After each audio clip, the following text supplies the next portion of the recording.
Dr. Bruce Yandle earned his AB degree from Mercer University and his PhD and MBA from Georgia State University, where he studied under someone that some of you may know, Dr. Richard Biles.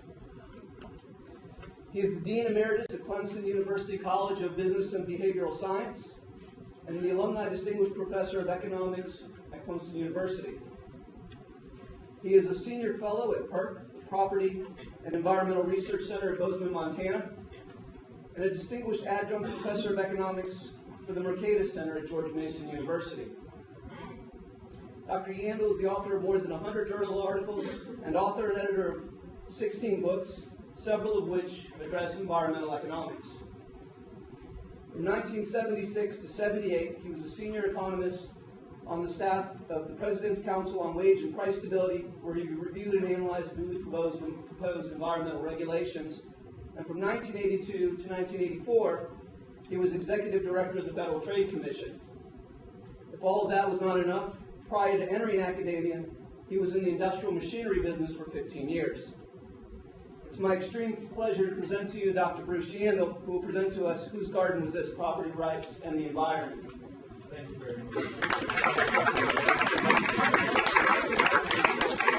I'm delighted to have the opportunity to have a conversation with you this afternoon, and especially a special pleasure to be with my mentor and teacher, Dick Biles. And I understand, Dick, that these are your students. Well, many of them are. Many of them are just for being here and listening to you. All right, right. But it was my pleasure. It wasn't always a pleasure to be in Dick's classes. It was hard for me. I had to work real hard to hammer into my hard head some of those theories of microeconomics. But it's some of the most wonderful material that I ever finally digested. And I appreciate so much, Dick, the guidance you gave me. And about 40 years ago, Dick Biles signed my dissertation. He was the chairman of my dissertation. And guess what? The dissertation had to do with property rights and the environment, not narrowly construed, but literally the same kind of discussion that we're going to have today. How many of you are economics? Think that you're economics majors? How many of you have had more than one course in economics? Great.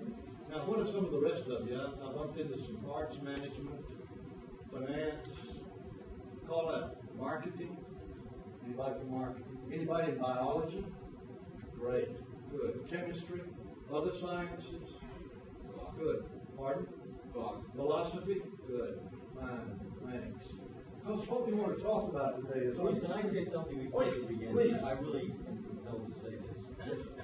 One of the most wonderful things in an academician's life, particularly when you teach graduate students, is to come across some students who really understand what's going on and want to reach for the stars. And it is really, really wonderful and pleasing to me to have a student of mine who has far excelled his teacher. And that is a wonderful, wonderful thing, because that's what academia is all about. To have students that are going to be better than you. And this guy really has accomplished so darn much. And I'm so proud, so very, very proud of him. And I haven't seen Bruce in 4 years, and it was probably 10 years or more before that. But he's accomplished more than I've ever accomplished, more than I think he thought he would accomplish when he was graduate student of Georgia State University. But it's wonderful to have you here, and it's wonderful to have a person that's accomplished so damn much. Thanks, Dick, and that's very generous. And by the way, Dick's going to be leaving before this lecture's over. He told me he had an appointment, and I just wanted you all to know it's not because he's mad with me. But so that you will tune your ears to my particular speech patterns, is there anyone else in this room who is a native of Georgia? Do we have any? South Georgia or North Georgia? That's middle. That's right at the line, right? That separates north and a little above it. Yes, you. Waycross. Waycross. All right. I'm a native of Georgia. I'm a native of South Georgia, and my friend here from Waycross, I think, would certainly support the notion that the people from South Georgia are different from people from North Georgia. And we're reminded of that by people from North Georgia.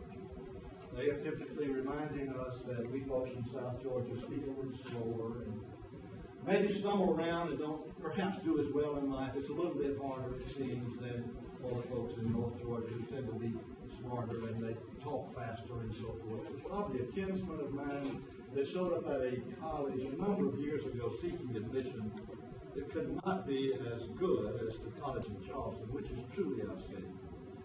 But this young man showed up at the admissions office, and a lady there behind the counter said, "Well, son, we're glad to see you. I understand you are from South Georgia. This is really a rare event. We hardly ever see anyone from South Georgia seeking higher education. But tell me, how old are you?" 18. Good, that's just about the right age. How many years of schooling have you had? 12. That's the right answer. Now, what's your first name? Thomas. She said, "I understand how it is you folks from Georgia have trouble with numbers and you count on your fingers, but what's with all of this?" And he said, "Oh, you know, happy birthday to you, happy birthday." So I come with slides and all kinds of mnemonic devices to talk with you about this question: whose garden was this? And is it possible for 3D property rights to protect the environment? That's the big question. Now, in front of you was a young man. He was a young man then. That's Ira Einhorn. He organized the first Earth Day, which was 40 years ago, 1970. Einhorn in German means unicorn, and that was his nickname. His nickname was Unicorn Einhorn. Here was a college student at the University of Pennsylvania who was so passionate about the environment that he almost single-handedly got this thing started. Now, a lot of people helped him because it was a massive event. It was in April 1970. 20 million people across the nation participated in the first Earth Day. No one expected this thing to be what it turned out to be, and it was such a huge phenomenon that it literally set the major politicians back, realizing for the first time, hey, there's something special about the environment. Now, you could organize something like this, but let me tell you the rest of the story. Not necessarily that this is going to happen to somebody who organizes an Earth Day, but that's where he is now. He's in the Holtsdale prison in Pennsylvania, serving a life sentence for murder. He murdered his sweetheart. And so sometimes people who are 2 or 3 standard deviations off the mean in one way, maybe in another way as well, or maybe there's no explanation whatsoever. But it's a sad ending to an interesting story that began a movement in this country that led to the passage of the first statutes that have to do with environmental protection. Now, we've been at it for 40 years. At 1970 and during those years, there was a lot to be disturbed about in terms of water quality, air quality, other features of our natural environment. And I would suggest to you that there are now. Indeed, if you go to EPA's website and look at the July 23rd, 2010 report from South Carolina on what are called impaired streams. These are segments of rivers and streams in this state that are considered to be impaired, dangerous in one way or another. You will find a report that is 31 pages long, that is not the entire report, but a table with 31 pages that has on each page roughly 33 listings of segments of streams in South Carolina that are impaired. They are impaired from either cadmium, mercury, a lack of dissolved oxygen, warnings about fish, bacteria from coliform bacteria, other things that make those streams unfit for water consumption by human beings or eating fish from them. In other words, 40 years later, we've got pages of impaired streams. Now, in the low country here, the Ashley and the Cooper look pretty good, but the Santee, you will find many, many segments that are impaired. The Edisto, the same thing. All across the rivers in South Carolina, 40 years later, having spent huge amounts of money and done everything we might think of at the federal level to produce high water quality, we still have a lot of progress to make. And so it asks the question then, is there another way to do it? Now, back in 1970, when that first Earth Day was taking place, a lot of music entered the city. And one of my favorite songs was by Tom Paxton. There's Tom Paxton's picture over there. Tom Paxton wrote this lovely song, Whose Garden Was This? Oh, it's a haunting song. I have to sing it well enough. It goes like, whose garden was this? It must have been lovely. Did it have flowers? I've seen pictures of flowers, and I'd love to have smelled them. That was his song. But it goes on. Whose river was this? When we think about impaired rivers in South Carolina today, whose rivers are they? Somebody tell me. The governments, Which governments? the big one. The federal government. All right, they are waters of the United States. It is public property, owned by the federal government. So if you ask the question, whose river was this? We got an answer. Those rivers are the property of the federal government. But Tom Paxton asked the right question. He asked a property rights question. He asked the question in the sense of suggesting that I can't imagine anyone owning this and letting this happen to it. That's what his songs suggested. Now, so, can we develop some kinds of institutions and market forces and property rights that will protect Charleston Harbor better than it's being protected now?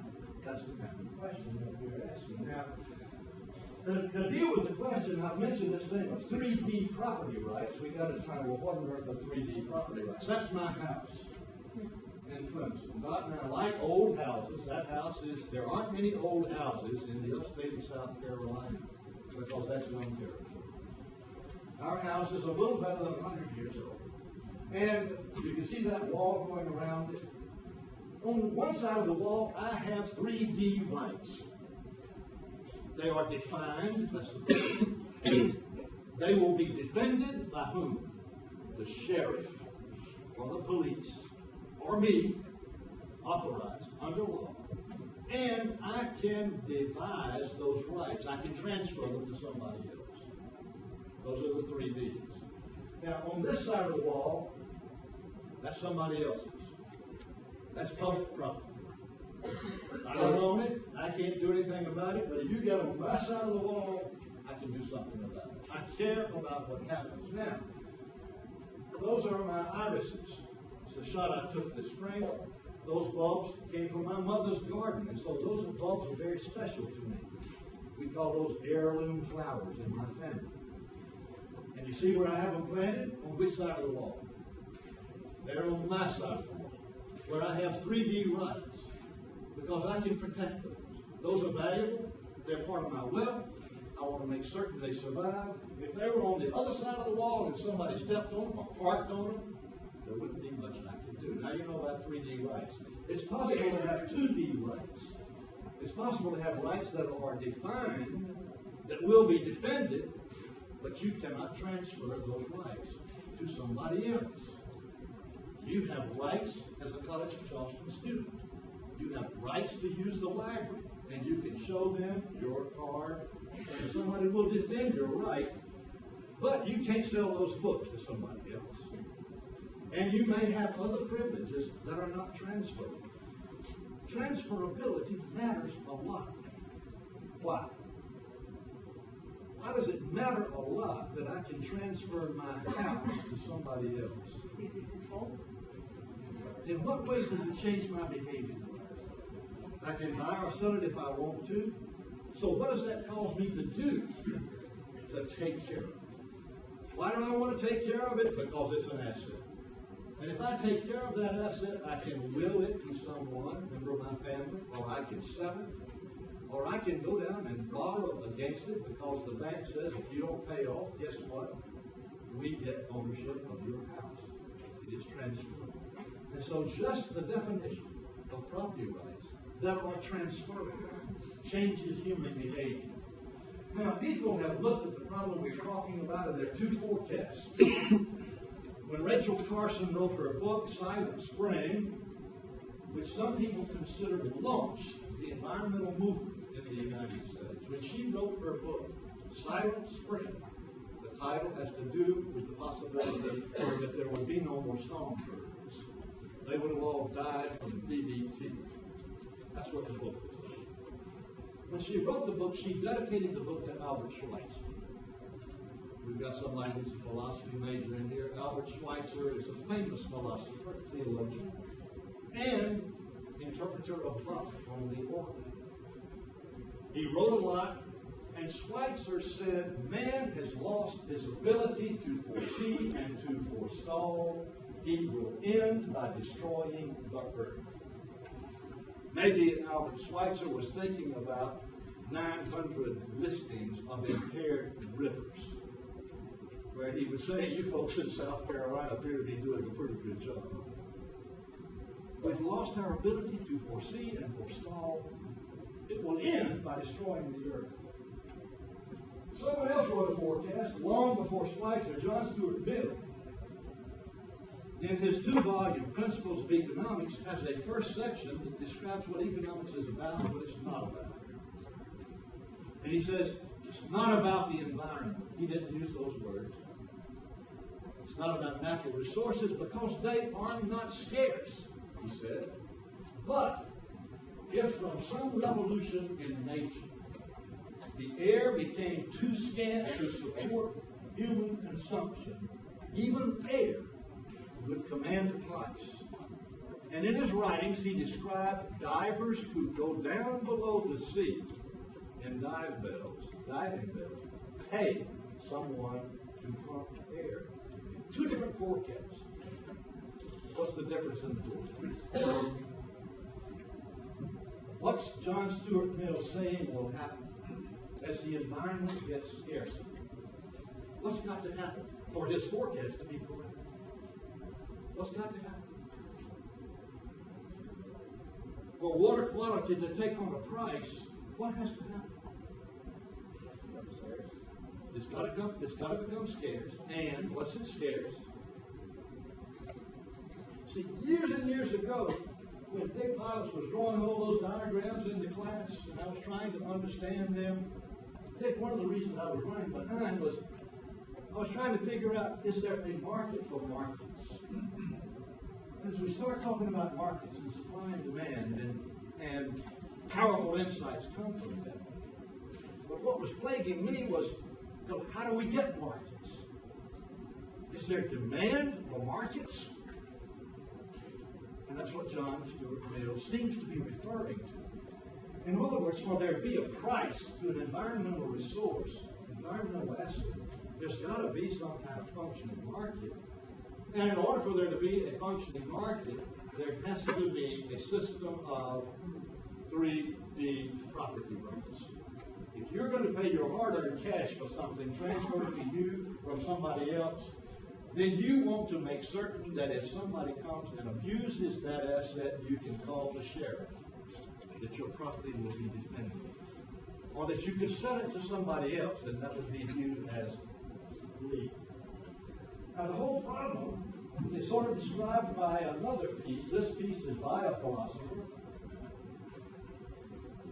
I wrote a piece in Science magazine titled Tragedy of the Commons. If you go to your library and you pull out that Science magazine from 1968 and you try to find this article, there's a good chance that it's been cut out by somebody with a sharp knife. Or it's been read and used so many times that you can hardly read the words. This is a foundation piece in environmental studies. anything that has to do with the environment. And so Garrett Hardin was saying, hey, there's something about these things we call environmental resources. It is like a compass. There's no rationing. And where there's no rationing, we tend to overuse it and destroy it. Let's keep going. Human beings know this, and it's seldom, I would suggest, that in human communities we literally wipe out and destroy a critical element of the environment. We know this. And so we figure out ways to protect the environment from us so that it doesn't get destroyed. Here's some of the ways. We've got custom and tradition. My grandfather was a farmer there in South Georgia, and my grandfather always said, son, when you have land, always pass it on to the next person in better shape than it was when you got it. That's a custom and a tradition in the world of agriculture. Taking care of an asset. Then there's common law. There are rules of law, private order. And so as you look down this list, these are some of the things that have been done. I mentioned the rivers in South Carolina. That's a command and controlled environment. If you want to use the rivers and waters in South Carolina, you have to go to the Department of Health and Environmental Control in this state to get a permit issued by the U.S. Environmental Protection Agency. If they give you the permit, then you can operate. And they will tell you how to operate. That is a command and control system. And then there are other things. We've heard a lot about cap and trade, but let's move on. The two forecasts that I described to you, that we would end by destroying the earth, sounds as though as we get more productive and more populous and with higher incomes, we just use up more and more environmental quality, as though we were engaged in a race to the bottom. Let's see who can use it up first. Because if we don't use it up, somebody else will. That's in time. Then some people say, well, maybe it'll be a race to the top.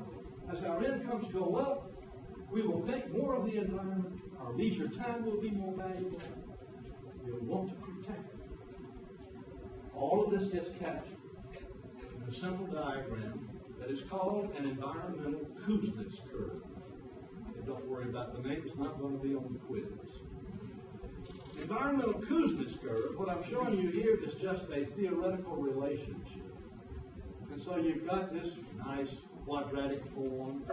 It says that at a very low level of income, 0 in the diagram, as people figure out a way to produce more income, they use up the environment in order to get food to live. And as their incomes get a little higher, they use up more environmental quality. And they keep doing that until you reach a point. And then as incomes get higher, the environment begins to recover. Where they were cutting down all the trees, they begin to replant some trees. Where the streams were being used up and the dissolved oxygen was disappearing, so were the fish. And they began to be concerned about it. That's what the diagram is suggesting. Now, in terms of property rights, for this diagram to make any sense, it would suggest that every point on the diagram is associated with some different rules that protect the environment or the absence of rules. That is, we can picture human communities discovering what happens when they discharge a lot of waste in a stream, and they learn that the stream dies. And then they develop some rules of use. And then as the community gets larger, they develop some other rules. All right, you got it? Now, that's the theoretical case. What I'm showing you here are some environmental Acoustics curves that I estimated with a doctoral student. We gathered data from a large sample of countries, a stratified sample of developed countries, kind of developed countries, and undeveloped countries. And we got data on the level of sulfur dioxide emissions, concentration of sulfur dioxide in the air for those countries. And we had data on per capita income. Got it? On the vertical axis, we're measuring dirt. On the horizontal axis, we're measuring per capita income. That's $2,000 annual per capita income. There was a country in our sample, like this. And what happened? When we fit this data, we got that nice curve. Can anybody tell me where it peaks, at what level of income? Who's close enough to read this all? Where does the curve peak and begin to turn down? About $7,500, $8,000. So if you're to the left of that, you're involved in a race to the bottom. Your income's going up and you're blowing more sulfur dioxide in the air. If you're above that point, you're involved in a race to the top.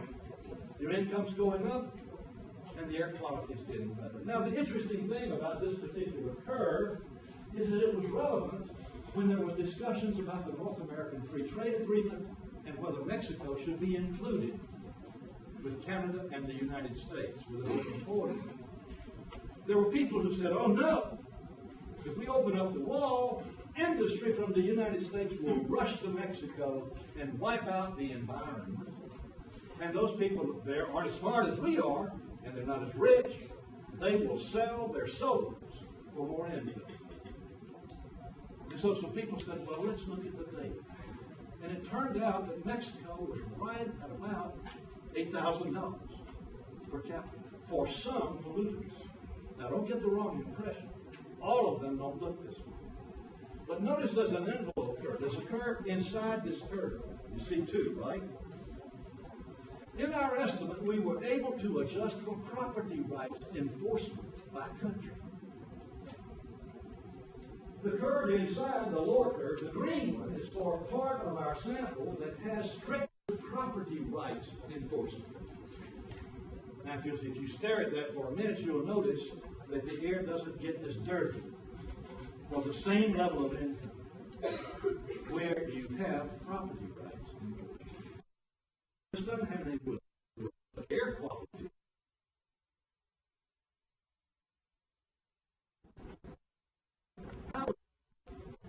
That the right to own a house and buy and sell is going to cause the air to be cleaner. Now somebody tell me what those is. That's what our data tells us. If you go to a country, property rights to homes and land are enforced by the government. And you can buy and sell your home and land. Other things being equal, the air will not get as dirty for the same level of income. Now, why? What do you think I would do in Clemson if somebody started blowing sulfur dioxide out across my house so that it would burn my eyes and give me a hard time when I inhale? What do you think I would do? You think I would just sit there and say, well, that's the way the cookie crumbles? What do you think I would do? I'd start raising Cain. The first thing I'd do would be go down and see the mayor. Or I'd call the police. And I'd say, you realize what these people are doing over here in our neighborhood? Do something about it. That's what we're talking about. Human action gets triggered when we've got an asset that has value and people want to protect it. If it's noise, if it's burning smoke, if it's pollution of any kind, they get stirred up. That's what we're talking about. Now we did this for dissolved oxygen in rivers. Now we're reading this one upside down because in this case the level of dissolved oxygen goes up and that means the water's getting cleaner. Can anybody tell us where the low point is on this curve? Do you remember where it was on the other one? Was it about what last time? We can't go backwards. It was about 7,500. What is the low point here? About $4,000. What can we infer from these two experiments about human preferences for cleaner water versus cleaner air? Which is more important? They care more about clean water than they do levels of sulfur dioxide emissions in the air. Why would that be the case? Why is it? Now, this is a sample across multiple countries. And we can infer from this that the people in those countries prefer cleaner water to cleaner air as we are measuring those two. You seldom ever hear of anyone dying directly from sulfur dioxide. It may reduce life expectancy, but you don't suddenly start having a lot of funerals. Lots of people die from bad water. And so now, if you were in a position of offering recommendations of policy to the World Bank or any other international organization, and they say, we've got some money and we want to do something for the environment, we can put it into air quality improvements for sulfur dioxide, or we can put the money into water quality improvements. Do you have a recommendation? And based on these two little studies, you would be inclined to say, do something about water first, because it seems to be more precious to people. Now what you're looking at, oh my goodness, here go back to my trigger. What have I done here now? Now I'm getting my promotion. I need to go forward, don't I? Yeah, okay. We can go forward, but you know, years ago I had an automobile. The transmission got goofed up and I lost the reverse gear. Has anybody here ever had that experience? You've had it. You could go backwards, but you get to go forward. Wow, I can't imagine that. But I didn't have much money. I was a college student and I lost reverse gear, so I had, until I could save enough money to get my transmission fixed, I had to be careful where I parked. Because I couldn't back up, and now we'll go forward. Here we go. Let's catch up with where we're going. You all need to read it. There. I was an informal member of a dissertation committee for a young woman at Northeastern University there in Boston about 5 years ago. And Healy was looking at carbon emissions. That's the big thing that he was talking about. Carbon dioxide emissions for a sample of countries. She was looking at 124 countries, trying to see if she could trace out some relationship with respect to that and per capita income. What we've been doing. In your left panel, that's from 1960 to 1980. That's 20 years of data for 124 countries. And she fit a curve to it. Do you see an environmental Kuznets curve in there? Anybody see anything that wants to turn down? No. Same countries from 1984 to 2002 is over here to the right. Same 124 countries. And what do we see going on? There's been a change in behavior for people worldwide with respect to carbon dioxide emissions. Even though there's not a world government, there's not somebody saying everybody in the world is going to have to cap and trade in order to get carbon dioxide emissions down. Something's happening. Now, by looking at this a long time, even better, you fit an estimate to this. You can take the derivative of it and you can estimate that turning point. And we did that. And the turning point is up here in green. You can't see it's $29,600. It says for countries that have a per capita income of $29,600 or higher, they are bringing down carbon dioxide emissions. For those that are poorer, they are blowing more of it in the air. Okay, you got a question? When you hear people talk about having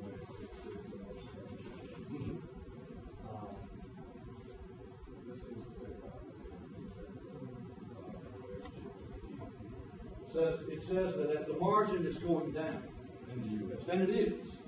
This is on a per capita basis. So the population grows, you're going to get more.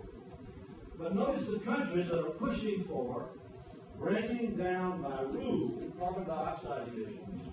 And I put the per capita incomes in here. Italy, United Kingdom, France, Germany, Japan, there's the United States. They're all clustered near that point.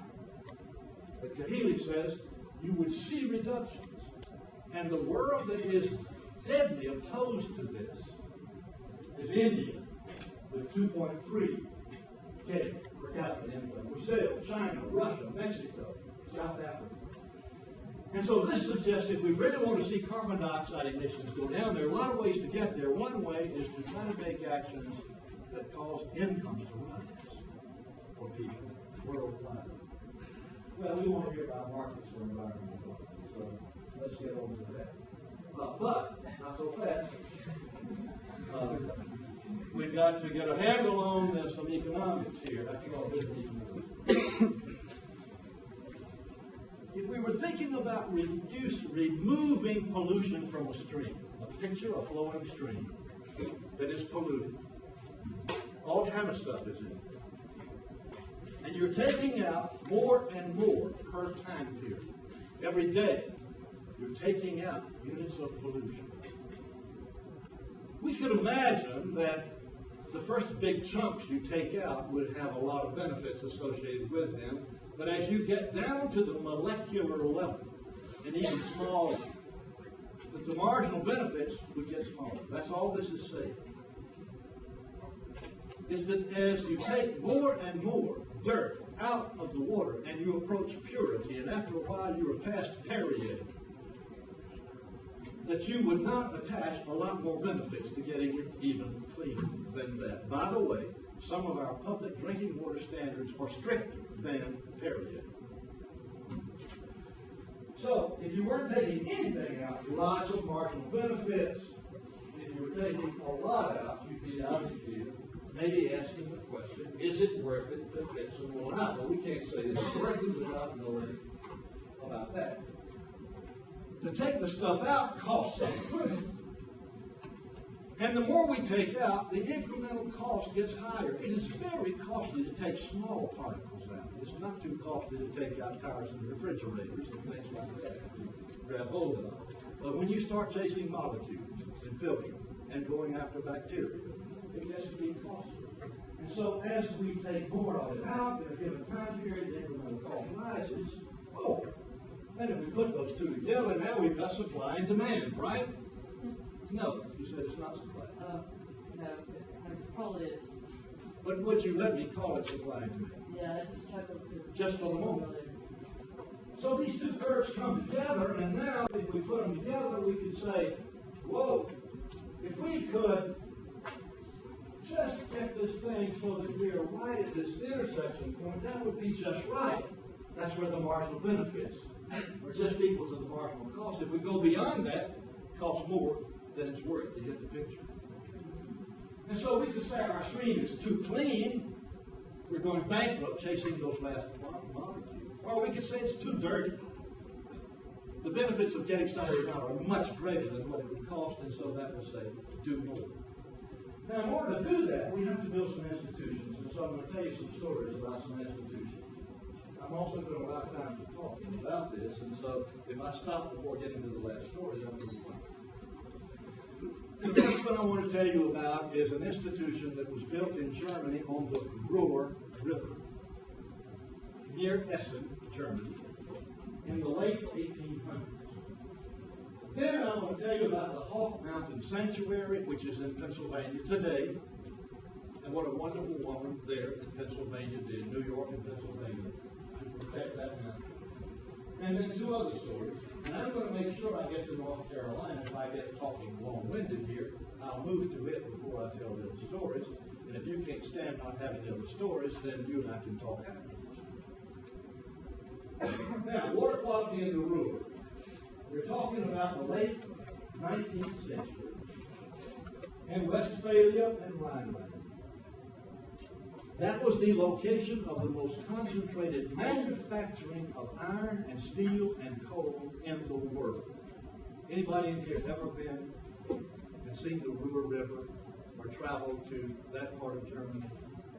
If you have, it's a beautiful sight today. They had terrible problems with the Ruhr River that passed through Essen, which was the center of all this manufacturing and chemical application. There would be drought periods and the water level would go down. And when it would go down, you would get high concentrations of pollution. And then they would get floods, and it would be okay for a while. On one occasion, after a drought, they had an outbreak of typhoid.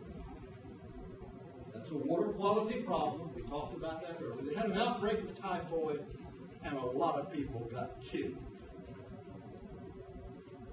So here you were, in the center of a manufacturing world center, and the people were getting killed from bad water. The story is that there were 4 industrialists who met at a beer hall. I've seen the beer hall there in Essen, where they met. These were people who owned some of these enterprises. And they were there, as good Germans would be, drinking beer and talking about this problem, and they said, we've got to do something. Why? We live here. We don't want to die. We don't want our children to die. Our workers are valuable. We don't want them to get killed. We got to do something. And so here's what they did. They decided that they would incorporate the river. They incorporated it. They made the Ruhr River that ran through that section of what was then Western, what is now Western, what is now Germany. It was West Germany. It was then West Prussia. They incorporated the river. It was the Ruhr River incorporated. Now, whose river was it? It was the stockholders' river. Whose river was it before? Nobody's. Nobody's river before. It was a commons. And so these people incorporated the river. And, the first thing that popped in your mind was, how could they do that? The response is, who would stop them? So they made a corporation. And it was owned by the shareholders. Guess who the shareholders are or were? Users of the river. They then made a rule. If you want to discharge anything into our river, you have to get the approval of the owner. And then, if we approve it, you will pay per unit based on the waste and the concentration. If you want to withdraw water out for any purpose, drinking, it doesn't matter, you will pay. We own the river. It's for sale. Now, in the German language, the name of this thing is a Ruhrverband. If you go to Essen today, you can go to the headquarters of the Ruhrverband. It's still there. It's a huge enterprise. The king of Prussia, well, what happened? What do you think happened? They kept raising the price until what? Until the river got clean. But it was costly. And so they set their price so that it covered the marginal cost of improving the river. If their costs were higher for 1 year than they had been before, guess what? All of the shareholders got a bill. If it was lower, guess what? They all got a dividend. So the owners of the river, which were the municipalities and the industrialists and the recreational facilities, they own it. They pay to use it. The king of Prussia liked the idea so much that he said, I want that done for all of the rivers in that region. And so there's another river nearby called the Wupper. They formed a river basin association. They mimicked this one. There's another one called the Emscher. They incorporated. And guess what? They had different prices. And so if an industrialist wanted to locate in that part of today's Germany, and they are a water-using industry, they could go shopping. There was competition. And if the folks on the Ruhr could find a lower-cost way to clean up water, then they would take business away from the folks on the Emscher. As a result of this, out of this industry came new water treatment technologies. It came out of Germany and went to the rest of the world. Now think about the incentives. Now let's fast forward, come to modern times. Suppose that you are a global company and you want to build a plant and locate it in that part of Germany. Right? You want to use the river, you got to go down to the headquarters. And they say, okay, tell us about what you are going to discharge. They do all the tests that chemistry and biology can support. The Germans that run this thing say modern science isn't good enough. They have aquarium that cover the walls inside the lobby of the headquarters that has a cross-section of the flora and fauna that live in that river. And their last test is, we will put some of the discharge that we have approved in here. And we will see how life deals with it. Because this is our river. And we don't want anything bad to happen. And so then they set a price. Now suppose that you were the global company talking to the engineers there in Essen, and now you're back at your hotel. You say, damn, they're going to charge us a lot to discharge in this river. What can we do? Tell me, what can you do? What can you do? What are you going to do? Let's go check another river. Maybe they got a better deal. What else can you do? Let's find a way to alter our process so we don't use as much water. That's costly, but it may cost less than this. And so now you engage in cost minimizing discoveries. That's the rule for body sculpture. Today, every river in France is managed this way. Every one. They don't have a command and control system that says get a permit from the French EPA. Every one is managed this way. And guess what? The ones in Germany are not. So once the European Union was formed, they changed the rules, and they have a different approach. Now, that's the way it looked then, and that's the way it looks now, and it's a rather lovely place. The water quality along the Ruhr is pretty good. It's lower than some of our rivers and streams, probably better than some of the streams and rivers in South Carolina. And it's managed with a system of property rights, ownership, or was, with prices. Now, Hawk Mountain, I mentioned Hawk Mountain. Hawk Mountain, maybe some of you know about Hawk Mountain and Hawk Mountain Sanctuary. Is anybody here from Pennsylvania? Do you know about Hawk Mountain Sanctuary? It might be a place you want to visit. Hawk Mountain happened to be located right along the flyway, the major American flyway of hawks and other birds of that variety, and hunters knew it, and the hunters would get on top of the mountain and pow, they would have the biggest killing of hawks and other birds that anyone ever saw. You could almost mine the copper shells after the hunt. There was one woman who had worked for the Audubon Society, and the Audubon Society at that time had a bounty on these birds. Audubon was in favor of killing these birds at that time. They just love songbirds.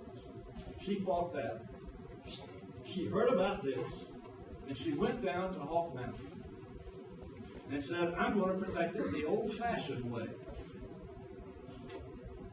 She got a lease on the mountain, put a fence around it, and hired a game warden. Then she bought the mountain. And when she died, she passed it on to a foundation. She had 3 deed rights. Here's what one person did and one person can do. If you're deeply concerned about an environmental asset in the United States, it's possible for you to buy it. You can still do it. There she is at the entrance of the park, Hawk Mountain Sanctuary.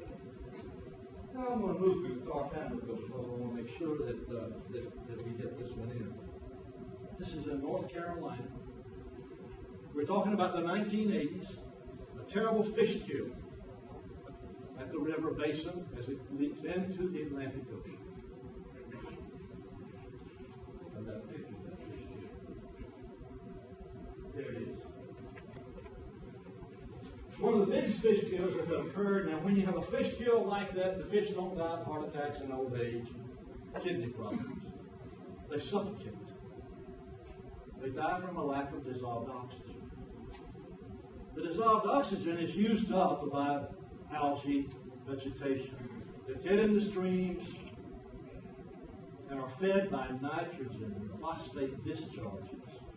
So the vegetation is competing with the fish life for the dissolved oxygen, and the vegetation wins, and the fish lose. So you had a gigantic fish kill there in the Sound. When that happens, this is where the river basin is located in North Carolina. When that happened, the people in Raleigh and the government said, whoa, wait a minute. You've got threatened waters, you've got to do something. Against the law, got to do something. Clean up. So EPA came in with the authorities, met with the people, mayors and so forth, and said, you got a problem, folks. You've got to put in the most sophisticated cleanup technology that money can buy. Go to advanced treatment. But here's the bad news. The river will still be dying. No matter how much you pay for your treatment facilities, the river will still be dying because the waste is coming from non-point source dischargers, farms and other dischargers. And we operate under a law, and that law is command and control. It requires the installation of technology. When there's a problem like this, we, EPA, march to the drum of the United States Congress. They say we must require technology, even though your river will still have dead fish. Because it's non-point source dischargers, and those people are not under the umbrella of our law. So now we're going to go off and come back in so many days, 30 days, let's say. Meanwhile, you think about this. It's going to cost you $100 million. You think about how you're going to do it, and we will meet with you later. They get on their horses and they leave. The people there in the communities are left with the problem. Do we spend $100 million for nothing? Or is there another way? Now they discovered something. This is the cost of removing a pound of nitrogen by a farmer who puts buffers in his pasture. What's it cost per pound? 1 penny. That's the cost of taking it out with the machinery publicly on treatment works. $37. In other words, the people that were cleaning up their discharge, it was costing them $37 to remove a pound of nitrogen from the waste. But if a farmer would change his farming practices, it would cost a penny. Do you see any opportunity here to make money? Do you see an opportunity to make money? What do you see? The possibility of gains from trade. If it costs me $37 and you can do it for a penny, am I a moron or what? Would you sell it to me for a penny? It's worth $37 to me. 36. You said $36.99. 99. All right, so there's a difference here. And so, guess what these people came up with? Now I'm going to see how quick you are to fill out the story. What do you think they decided to do in our neighboring state of North Carolina? With an impaired stream, and we got a lot of them. But how? You got to get organized. Who? When you say pay the farmers, that's exactly right. But when you say who pays, how do I get the money to pay? We got to build an institution. So they formed, not what they did in the river, they formed a foundation, a not-for-profit foundation called the Tar-Pamlico River Basin Association. And guess what the foundation does? Anybody who discharges into that river, these aren't the farmers, pays. You discharge, you pay. And you can discharge as much as you want to, but you've got to pay for every pound you put in. And what do I do with the money? I go and contract with farmers to change their agricultural practices. And so the Tar-Pamlico River Basin Association is operating today. It was formed. They collect money from the users of the stream. They write contracts with farmers that are enforceable in a court of law. They get the gains from trade. They still have a fish kill every now and then from a hurricane that blows in, but not from nitrogen and phosphates that are in the water. Now, these, yes? Is that a government association, or is it how the universe road? Build, sell, It is not a government association, but government entities are players and owners in the association. So, in a sense, it is and it's not. But it is that if you could form a foundation, if you had a favorite river in South Carolina, and if you and I could form an association tomorrow, we could pay a lawyer maybe $500 to write up a chart. And now it's our association. We may not have any powers, But then with this thing, this vehicle, which is what they did, with this vehicle, then you begin to find ways to get an apparatus that gets a market. And so now when you ask, whose river was it? Tom Paxton. Whose river is the Tar Pamela? It depends on what you're talking about. But if you're talking about the right to discharge into it, that river is owned by the Tar Pamela River Basin Association. That dimension of the river. They don't own the rights to swim. They don't own the rights to put in boats and fish. They own the rights to quality discharges that will affect that river. Now the EPA has pushed to have more of these. We don't have one of them in South Carolina. I hope there is someone in this room who loves the biology of water and the environment, who says, hey, I might be interested in forming one of these associations sometime that would help to achieve something that would reduce costs so that we could get more water. Yes, sir. Is this happening everywhere and not in the White House? All right, it's not happening many places. And why not? Why is it not happening? If somebody else will pay the cost of cleanup, and if they do not put you in jail for goofing up streams, welcome to South Carolina, or Tennessee, or most any other state in the United States. Who is it that's paying the cost of water treatment and control? Publicly owned treatment works, taxpayers. And who's getting put in jail for discharging into streams? Nobody. Because the owner does not do that. And so, in a way, this is the least cost solution for the user of the water quality, and we have lost our ability to foresee and to forestall. The mechanism is not working real well. Maybe it'll have to get worse before it gets better. When I mentioned that the Ruhr system changed, it changed when the folks at the Capitol of the European Union said, hey, we are going to appropriate money to clean up. We don't have to do it that way anymore. And so now the money comes from bond. And they said we're going to tighten the standards. But then they ran out of money and the standards deteriorated. We're talking about a political issue. Any other questions? Getting close to the witching hour. Isn't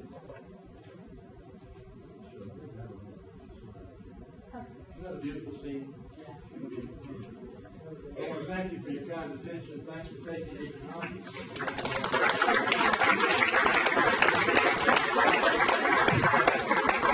If you get interested in this kind of stuff and would like to read some more, then we can certainly put you on some literature. I want everybody to write down for this PERC.